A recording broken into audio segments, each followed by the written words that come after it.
మీకు ఇలా ఒక చిన్న ముచ్చట చెప్తా. బండ్లు నడిపేటోళ్ళు జరంత నిమ్మలంగా నడుపుర్రి. ఆలస్యం అయితే 5-10 నిమిషాలు ఆలస్యం అవుతాం. గంత దానికి పానల మీదకి తెచ్చుకున్నాడు ఎందుకు చెప్పుర్రి. నిమ్మలంగా పోయి నిమ్మలంగా ఇంటికి తిరిగి వచ్చేయర్రి, అయిపోతుంది. సరే, మన టైం కూడా అయింది కదా. ఎప్పటి తిరగానే ముందుగా మీరు హెడ్లైన్స్ చూడుర్రి, వెనక సిరి నేను వార్తలు షురు చేస్తా. అమరుల లెక్క అన్యాయం అంటున్న జనం, మర్చిపోతే మళ్ళా రాసుకోమంటున్న మల్లన్న. కనువిందు చేసిన కల్వకుంట్ల చంద్రసింగ్, సింగుల పండుగల కన్ఫ్యూజ్ చేసిన కింగ్. 70 కొత్త కార్లు కొంటున్న కేసీఆర్ సార్, 27 కోట్లు విడుదల చేసిన సర్కార్. మన తెలంగాణ రుణం తీర్చుకున్న సీఎం, గరీబ్ పోగొట్టేందుకు గజ్వెల్లికి 50 కోట్లు. ఎక్కెక్కేడుస్తున్న మల్లన్న, ఇంట్ల పంచాది పెట్టిన ఈటెల సార్.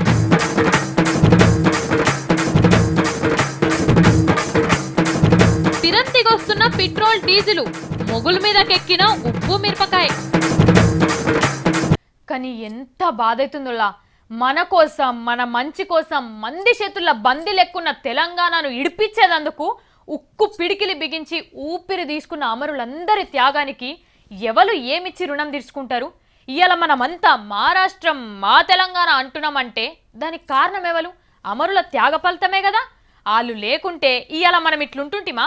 మరి అసుంటోళ్ళ కుటుంబాలకు అన్నీ మనమే అయ్యి అరుచుకోవాలే కదా. మీకు మేమున్నాం అని ధైర్యం చెప్పాలే కదా. మరి ఎవరు ఏడ తప్పు చేసినరో తెలియదు కానీ తెలంగాణ అమరవీరుల కుటుంబాలకు న్యాయం చేసుట్లా ఎన్నో సూత అయితే తప్పిందోలా. కేసీఆర్ సార్కి యాది లేదా, లేకుంటే ఎవరన్నా యాది రాకుండా చేసినరా ఏంది తెలియదు గాని, ఏంది సార్ అమరవీరుల కుటుంబాలకు 100 కోట్ల రూపాయలే కేటాయించిండ్రు. ఒక్కొక్క అమరవీరుని కుటుంబానికి 10 లక్షల రూపాయలు ఇస్తున్నట్టు మీరే చెప్తిరి. ఈ బడ్జెట్లో 100 కోట్ల రూపాయలు కేటాయించిండ్రు. అమరవీరుల కుటుంబాల మీద మీకున్న ప్రేమను ఎవ్వరు తప్పు పడతలేరు కానీ 100 కోట్లు ఎంతమంది అమరుల కుటుంబాలకు వస్తాయో తెలియదా సార్? ఒక్కరి పేరు మీద 10 లక్షలు పెట్టుకున్నా 1000 మందికే వస్తాయి కదా సార్. మరి మన తెలంగాణ కోసం నిప్పు కనికలై మండిన బిడ్డలు 1000 మందే ఉన్నారా అయ్యా? 69 ఉద్యమంలో అమరులైన వాళ్ళ కుటుంబాలను కూడా ఆదుకుంటామంటిరి. వాళ్ళు 360 మందికి ఇంత ఎక్కువ తక్కువనే ఉండే. మరి మీరు 2 దశల ఉద్యమాలలో 1000 మందినే అమరులని గుర్తిస్తే తతిమ బిడ్డలు దేనికోసం పానం తీసుకున్నట్టు సార్? పోనీ ఫస్ట్ విడతల ఇంత విడుదల చేస్తున్నాం అని అంటారా? మరి అమరులైన పిల్లలు విడతల వారిగా చచ్చిపోలేగా సార్? పోనీ మీకు లెక్క తెలియదన్నట్టు కూడా కాదా? తెలంగాణ 10 జిల్లాలలో ఏ ఊళ్ళే ఏ బిడ్డ అమరుడైండో వాళ్ళ పేర్లతో సహా అన్ని మీకు తెలిసినాయే కదా సార్. మీరు బిజీలుండి మర్చిపోతే మొన్నొక పారి నిజాం కాలేజ్ గ్రౌండ్లో అమరుల కుటుంబాలన్నీ వచ్చి పిల్లలను తలుసుకొని ఏడ్చినాయి కదా సార్. గాడ వచ్చినోళ్ళ లెక్క తెప్పించుకున్నా మీకు తెలుస్తుండేగా సార్. కొంతమందికే ఇస్తే బిడ్డలను బొడగొట్టుకున్న తల్లులు తతిమోళ్ళు ఏడవరా సార్? 100 కాదు, అమరవీరుల కుటుంబాలను ఆదుకునే తందుకు 1000 కోట్లు ఇచ్చినా ఎవ్వరు తప్పు పట్టకపోదురు సార్. కానీ మీకున్న పెద్ద మనసు అందరికి ఎరుకున్నదే. ఎట్లయినా మీ తాన జరని పైసలు పెట్టుకున్నారు కదా, ఎప్పుడన్నా అక్కడికొస్తే ఖర్చు పెట్టేందుకు గండ్లకెళ్ళైనా ఇంకో 100 కోట్లు కేటాయించుండ్రి సార్. అమరవీరుల కుటుంబాలు పొడగొట్టుకున్న బిడ్డను నీ రూపంలో చూసుకుంటారు సార్. గిజ్జేయండి సార్ ప్లీజ్. కేసీఆర్ సార్ ఏం చేసినా దానికి తిరిగే ఉండదు. ఎవ్వరు ఏలెత్తి కూడా చూపే ఛాన్సు ఇసామంతా కూడా సార్ ఎవ్వరికి ఇయ్యాడు. దానం ఇచ్చుట్లా కర్ణుణ్ణి మించిపోయేటట్టు సార్ చేస్తున్నాడు. సొంత మనుషులకు ఏం చేసుకోలేదు అన్న నింద మీద పడకుండా సార్ను గెలిపించిన జనాల కాల్కి ముళ్ళు కూడా గుచ్చుకోకుండా చేసే ఏర్పాట్లు చేస్తున్నాడు చూడు రోపారి. ఇంట్లో గెలిచి రచ్చ గెలవాలనే వలన అంటారనుకున్నాడో ఏమో గాని కేసీఆర్ సార్ ఇంట్లో గెలిచే పని సురువు చేసిండు అప్పుడే. అదే బడ్జెట్లో సార్ గెలిచిన గజ్వేల్కి 50 కోట్ల రూపాయలు ఇప్పించుకుండు. గజ్వేల్ గతి మారుస్తాని ముందుగానే చెప్పే కదా, ఇన్లే మీరు. కాకపోతే మళ్ళీ నుండ్రి గజ్వేల్కి హెలికాప్టర్లో వస్తే పట్టణంలో దిగుతున్నామా అడవిలో దిగుతున్నామా అనే విధంగా చెట్లు ఆ విధంగా పెంచుతాం. మీ కాలికి ముళ్ళు గుచ్చితే నా పంటితో పీకేస్తాను మనవి చేస్తూ ఇదన్నట్టు ఈ పని చేస్తేందుకు మన సార్ 50 కోట్ల రూపాయలు కేటాయించుకుండు. అది కూడా ప్రతిపక్షాల రేపు తప్పు పట్టకుండా. అయితే మంచిగానే ఉన్నది కానీ తతిమ నియోజకవర్గాలకు కూడా ఇప్పుడు కాకుండా ఇంకో ఏడాది వర్గాలనన్నా అన్ని నియోజకవర్గాలకు 50 కోట్లు కేటాయిస్తారా అంటే 5959 కోట్లు అవుతుంది. సేమ్ గజ్వేలిని చేసినట్టే తెలంగాణ మొత్తాన్ని అడవి లెక్క తయారు చేయొచ్చు. ఇక ప్రతిపక్షాల Janareddy sir, Revanth Reddy sir, Kishan Reddy sir ఎవ్వాలన్నా మిమ్మల్ని అందామంటే కూడా చెట్లలా కనిపించారు కాబట్టి ఏం డోకుండది, చాలా అద్భుతంగా ఉంటది, బ్రహ్మాండంగా ఉంటది అంటున్నారు కార్యకర్తలు. కానీ చూడుండ్రి కేసీఆర్ సారు ఎవ్వరికి కూడా ఇంత ఛాన్సే ఇస్తలేడు మాట అనేది. అందుకు కరెంటు ముచ్చట మీద లొల్లి పెడదామంటే వాళ్ళకంటే ముందుగానే ఛత్తీస్గఢ్ పోయి క్విక్ మనకుంట చేసిండు అలాని. సేమ్ ఇప్పుడు ఈ అభివృద్ధి కూడా ఇంటికాడికి వెళ్ళే సురువు. ఇల్లంటే అదే గజ్వేలి కాడికి వెళ్ళి మొదలు పెట్టి ప్రతిపక్షాల నోట్లే పచ్చి ఏలుగా కాయేసినంత పని చేసిండు. శభాష్ కేసీఆర్ సార్. ఏం కొనేటట్టు లేదు, ఏం తినేటట్టు లేదు, నాగులో నాగన్న ధరల మీద మన్నువాడ. ఏంది లచ్చమ్మకు ఏం ఆపతచ్చే గట్ల పాట వాడుకుంటుంది అనుకుంటుర్రా? హావు మరి అందరికి వచ్చిన ఆపతే నాకు వచ్చింది. నెలకొచ్చిన జీతం ఉప్పు పప్పులకే అయిపోతే ఇక ఇంత పెద్ద హైదరాబాద్లా ఎట్లా బతికేది ఏంది కథ? మనసుంటే మనుషులకు అందకుంటా రాకెటేసుకొని అన్ని రేట్లు మొగుల మీదకే ఉరకబట్టే. ఇక నెలాఖరుకు ఎవరి దగ్గరనైనా షేబదులు తెచ్చుకున్నాడు తప్పుడే లేక ఏం చేద్దాం చెప్పుర్రి. అమ్మ పోతే అడవి, కొన పోతే కొరివి లెక్కనే ఉన్నది జనం పరిస్థితి. పెట్రోల్ ధర మొగుల మీదకి వెళ్ళి దిగి పాతాళానికి 10 కిలోమీటర్ల దగ్గర దాకా వచ్చింది. అదే ఉప్పు మిరపకాయ, టమాటా, ఉల్లిగడ్డ ధరలు నిచ్చెనేసి అందుకుందామన్నా అందకుండా అయినాయి. రాకెట్ మీద పోయి తెచ్చుకుంటేనే తిని బతికేటట్టు కొడుతున్నది కథ. పెట్రోల్ పిరమైనప్పుడు ధరలు పెరిగినాయి అంటే ఏమని అనుకోవచ్చు. ఎందుకంటే రవాణా ఛార్జీలు పెరుగుతాయి, ట్రాన్స్పోర్టేషన్ కూడా తక్లీఫ్ ఉంటుంది కాబట్టి. మరి ఈ 3 నెలల బట్టి పెట్రోల్, డీజిల్ ఏం తక్కువ 10 రూపాయలు పడిపోయే ధర. మరి ఉప్పు మిరపకాయ ధరలు ఎందుకు తక్కువ అయితలేవు? 100 రూపాయలు కొంట పోతే షేర్ బియ్యం వస్తలేవా? కిలో కందిపాపు 90 అట, ఎర్రపాపు 75 రూపాయలు, మినపపాపు 100 రూపాయలు. అయిపోయేంత పచ్చి పులుసన విసుకొని తిందామంటే చింతపండు 80 రూపాయలు ఉన్నది కిలకు.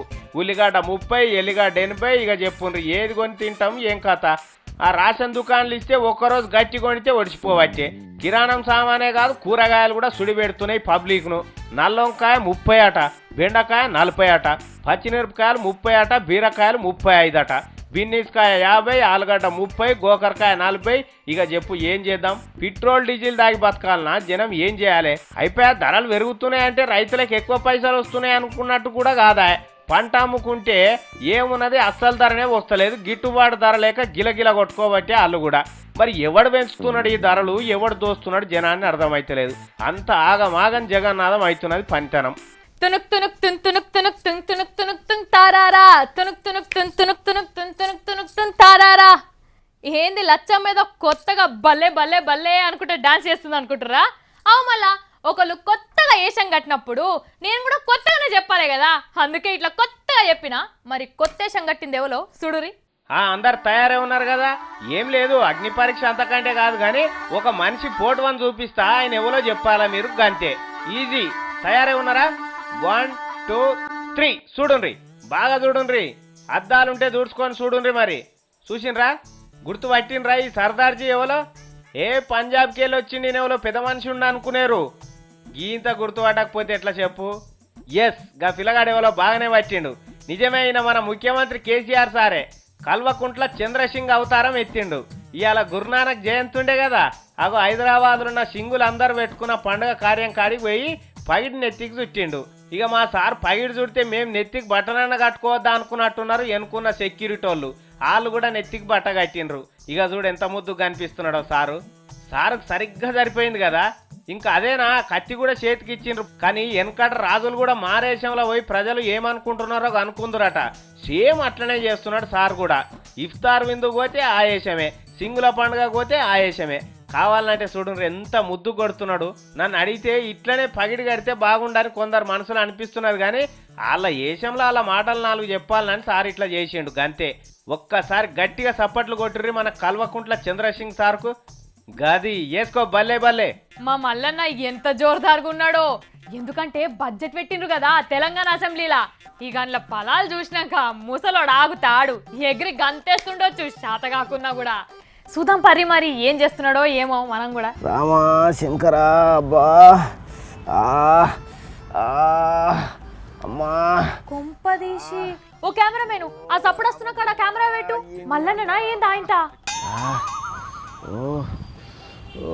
అయ్యో ఏమైంది మల్లన్న గట్లేడుస్తున్నావు?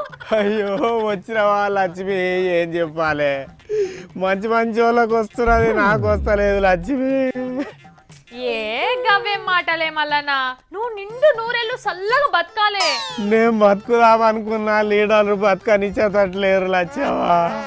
అరే ఏడవకి, ఎందుకు ఏడుస్తావు గట్లా? అసలు ఏ లీడర్ ఏమన్నాడు చెప్పు, నేను మాట్లాడతా. ఇంకే లీడర్ అమ్మా, ఈటెల రాజేంద్ర సారు. ఏమన్నాడు? తిట్టిండా కొట్టిండా? తిట్టలే కొట్టలే.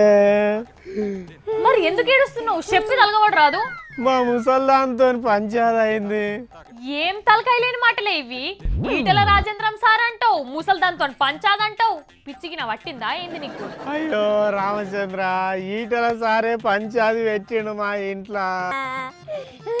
ఆగో, ఆయన మీ ఇంటికి ఎప్పుడు వచ్చే? ఇంటికి రాలే లచ్చవ్వా, ఈడుండే పెట్టిండు పంచాయతీ. ఇంతకు ఏమైందో సాపుగా చెప్పు. ఏం లేదు లచ్చవ్వా, ఇప్పుడు తెలంగాణలో ఉన్న అందరికి ఒకరొకరు కలిపి 93,000 రూపాయలు ఆమ్దానం వస్తుందట కదా ఏడాదికి. ఎకనామిక్ సర్వే బట్టి చెప్పిండు తెలంగాణలోకి అందరికంటే ఆదాయం ఎక్కువ ఉన్నదని. మరి ఏవి 93,000 రూపాయలని లడాయి తీసింది లచ్చమ్మ. నీయా? కావు, ముసల్దాని అట. ఆగో, ఆమె ఇంట్లోనే ఉంటది కదనే, ఆమె కేడికెళ్ళి వస్తుందా అందాని? నేను గదే చెప్పినా గానీ ఈటెల రాజేంద్ర సార్ పెట్టిన బడ్జెట్ ను బట్టి నా 93,000 నాకు కావాలని పెట్టింది. అరే గాయన ఎందుకు చెప్పిండే ఈ మాట? ఆయన పెట్టిన బడ్జెట్ ను బట్టే లెక్క పెట్టిర్రట కదా. అయ్యో పాపం, నువ్వు చెప్పకపోయినావా ఆ లెక్క వేరే ఉంటదని? నాకేమెరకలు వచ్చావా ఆ లెక్క సంగతి? ఏం లేదే, ఇప్పుడు హైదరాబాద్ లో సాఫ్ట్వేర్ కంపెనీల పనిచేసేటోళ్లకు లక్షల రూపాయల జీతాలు వస్తాయి కదా నెలకు. ఆవు వస్తాయి. ఊర్లో కూలి పని చేసేటోళ్లకు రోజుకు 100 రూపాయలు వస్తాయి కదా. ఆవు వస్తాయి. ఇప్పుడు ఆ సాఫ్ట్వేర్ అయిన లక్షల జీతం ఈయన 100 రూపాయలు కలిపి చెరి సగం చేస్తే ఎంత వస్తుందో గది లెక్క కట్టి చెప్పిండ్రు. మరి కూలి చేసుకుంటే సగం లక్ష రావాలి కదా. అట్లా రాదే, లెక్క అట్లా కడతారు గంతే. లక్షల జీతం ఉన్నోడు లక్షలలోనే ఉంటాడు, కూలోడు కూలోన్ లెక్కనే ఉంటాడు. మరి లెక్కలు ఎందుకు చెప్పాలి లచ్చవా? పోనీ తీయే, ఏడవకు. ఏడవకంటే ఏం చేయాలి లచ్చమ్మ? నిమ్మలంగా ఉన్న ఇంట్లో నిప్పులు పోసే మాట చెప్పిండు. ముసల్దానికి ఏమో అర్థమైపాడు కాదాయే. మళ్ళా సార్ అట్లా చెప్పకమని చెప్దాం తీ. ఇయ్యాల నువ్వు ఆఫీస్కు రాకున్నా సరే ఉండు ఇంటికాన్నే. పాపం సుషిర్రా, గిసుంటి తిక్కమొక్క లెక్కలు ఎంత పరేషాన్ చేస్తాయో. రై రై రై, అమ్మో అమ్మో, మనసారే మనసారే. వామ్మో వాయో, ఇది హైదరాబాదా, అమెరికానా, లండనా, సింగపూరా? నాకైతే అర్థమైతలేదు. ఓర్ని, ఇది కలనా? అబ్బబ్బబ్బబ్బా, కానీ ఏం టీవీ ఏం టీవీ. ఆయన వస్తుంటే చూడాలే నా సామి రంగా. అది చూస్తే గనక తెలంగాణ అమెరికాను 5 ఏళ్లల్లా దాటేస్తట్టు కొడుతుంది అనుకుంటారు. నాకైతే మాటలే అస్సలేవు అనుకోరి. అది ఎట్లా చెప్పాలనో ఏమో, మీరే చూడురి. ఇప్పుడు కాదు, వెనకటి సంది కూడా తెలంగాణ ఎవ్వలి ముంగడ తలకాయ దించుకోలే, ఇక ముంగడ కూడా దించుకోదనుకోరాదు. అగో గట్ల చేస్తున్నాడు మన కేసీఆర్ సారు. కొత్త 70 కార్లు కొనాలనుకున్నాడట, దానికి 27 కోట్ల రూపాయలు కూడా మంజూరు చేపిస్తున్నాడట. మరి 70 కార్లు ఏం చేసుకుంటాడు మన కేసీఆర్ సార్ ఒక్కడే అంటే అన్ని ఆయనకే కాదు, ఇప్పుడు ప్రధానమంత్రి వస్తాడు పుసుక్కున. ఇప్పుడున్న డొక్కు కార్లలో దింపితే ఏమనుకోడా, అయ్యో వీళ్ళు పీసినారోళ్ళు ఉన్నారు, ఓ మంచి కారు కూడా లేదని ఫీల్గాడా. అగో గాయనకు మనం బందోబస్తు కారు ఒకటి పెడితే మన పరువు నిలవదా గదన్నట్టు. వచ్చిపోయే అతిథుల కోసం కొన్ని కార్లు, ముఖ్యమంత్రి సారు కొన్ని, అందులో 2 బుల్లెట్ ప్రూఫ్ కార్లట. అవి ఒక్కొక్కటి 1,39,00,000 రూపాయలు ఉంటాయట.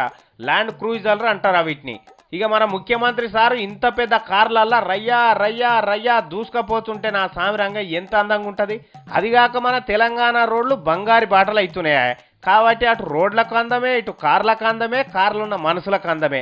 అందరు అందంగా ఉన్నాక మన పరువు తీస్తానికి ఎవరికి ఛాన్స్ ఉండదు కదా. అవో గందు కోసం కొంటున్నారట ఈ కొత్త కార్లు అని అనుకుంటున్నారు. కత్తితోటి ఒక మనిషిని కస కస కస కస పొడిచి చంపితే పొడిచిన కత్తిది ఎట్లా తప్పు అవుతుంది? కత్తి పట్టుకున్న మనిషిదే కదా తప్పు. అట్లనే రోడ్డు మీద ఎవరికన్నా బండితోని టక్కర్ చేస్తే తప్పేవాళ్ళదవుతుంది, అది నడిపిన మనిషిది అవుతుంది కానీ బండిది కాదు కదా. అంటేంది, ప్రతి దానికి పని చేసిన వస్తువుల తప్పు కాదు, దాన్ని పట్టుకున్న మనుషుల తప్పే కదా. గిదే ముచ్చట దోస్తులందరికీ చెప్తుంది ముఖం పుస్తకం గదే ఫేస్బుక్ ఏంటిదో అది చూడురి. ఏపుగా పెరిగింది ఎన్నడో కూలుతుందన్న మాట పెద్దలు ఉట్టిగానే అనలే, వాళ్ళ అనుభవం బట్టే మాట అన్నారు. ఇవాళ రోజుల్లో పొద్దుగాల లేచిన కాడికెళ్ళి మళ్ళీ పొద్దు మీకు నిద్ర పోయేదాకా చిన్నోళ్ళు పెద్దోళ్ళని తేడా లేకుండా ఫేస్బుక్ అని దోస్తులు అడ్డా ఒకటి దొరకబట్టి అన్ని మంచి చెడ్డలు అందులోనే పంచుకుంటున్నారు. ఇది అందరికి ఎరకైందే కదా. ముందుగాల మన దాంట్లో మన దోస్తుల కోసం పెట్టిన ఫేస్బుక్ ఇప్పుడు దునియా అంతటిని వెళ్ళకుండా పోతున్నది. ఇవాళ రోజులలో పక్క పంటున్న మనిషినైతేనేమో కండ్లగానరు కానీ ఎక్కడో ఉన్న తెలవనంతోనైతే తెల్లనాక ఫేస్బుక్ లో షాటింగ్లు చేసుకుంటారు. ఇక పండ్లికి ఇచ్చి ఫోటోలు పెడితే వాటికి నచ్చిందని దోస్తులంతా లైక్లు కొట్టాలి. అరే నువ్వు మస్తున్నావు రా భయ్, నువ్వు తోపు రా భయ్, ఆడోళ్ళకైతే నువ్వు సినిమా హీరోయిన్ కంటే మస్తున్నావు అని కామెంట్లు రాసి పెట్టాలి. లేకుంటే ఇక కథమే. ఇగో గిదే ఇప్పుడు దెబ్బకి వచ్చింది. ఫేస్బుక్ లో లైక్లు కొట్టలేదని కామెంట్లు పెట్టలేదని ఉత్తపుణ్యానికి మర్డర్ చేసేదాకా పోతుందట. నమ్మబుద్ధి కాకుండా జరుగుతున్న ముచ్చట ఇదేనట. నిరుడు ఇసోంటి కారణంతోనే ఏం తక్కువ 50 మంది పానాలు తీసుకున్న వాళ్ళు ఉన్నారట. అవతల మనిషిని ఒట్టొట్టిగానే చంపిన మనుషులు కూడా ఉన్నారట. మరి ముచ్చట్లు ఎట్లా బయటపడినయ్యా అంటే లండన్ లో ప్రొఫెసర్ సారు ఫేస్బుక్ బాగా వాడుతున్న మనుషుల మీద పరిశోధనలు చేసిండట. ఇక 6 రకాల మనుషులు ఫేస్బుక్ లో ఉంటారని చెప్పుకొచ్చిండు. అందులో పానం తీసేటోళ్ళు, మోసం చేసేటోళ్ళు, పగబట్టి వెనకబడేటోళ్ళు, ఉప్పందించేటోళ్ళు అందరూ అందులోనే కాలబడతారట. ఇది అక్కడెక్కడో ముచ్చట కాదు, మన కాడ కూడా గిదే అవుతున్నది. ఇంటలేమో ఈ నడుమ యువతి హత్యకు దారి తీసిన ఫేస్బుక్ పరిచయము, ఫేస్బుక్ లో పెరిగిన మోసాలు అని. అగో అందుకే జర జాగ్రత్తగా ఉండుండ్రి. అస్తమానం అదే పనిలో పడకుండా జర వెనక ముందు ఆలోచన చేసుకొని పని చేయండి, సరేనా? అమరుల లెక్క అన్యాయం అంటున్న జనం మర్చిపోతే మళ్ళా రాసుకోమంటున్న మల్లన్న. కనువిందు చేసిన కల్వకుంట్ల చంద్రసింగ్, సింగుల పండుగల కన్ఫ్యూజ్ చేసిన కింగ్. 70 కొత్త కార్లు కొంటున్న కేసీఆర్ సార్, 27 కోట్లు విడుదల చేసిన సర్కార్. మన తెలంగాణ రుణం తీర్చుకున్న సీఎం, గరీబ్ పోగొట్టేందుకు గజ్వెల్లికి 50 కోట్లు.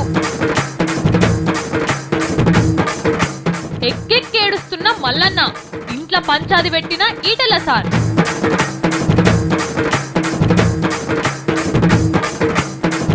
తిరంతిగొస్తున్న పెట్రోల్ డీజిలు, మొగుల మీదకెక్కిన ఉప్పు మిరపకాయ.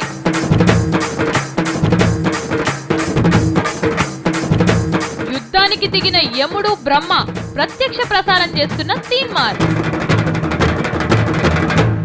మరి ఇవాళ నేను వాటికి వచ్చిన వార్తలు. మళ్ళా రేపు వచ్చేటప్పుడు ఇంకా కొత్త ముచ్చట్లతో వస్తా. గప్పటిదాకా చూస్తూనే ఉండుర్రి V6.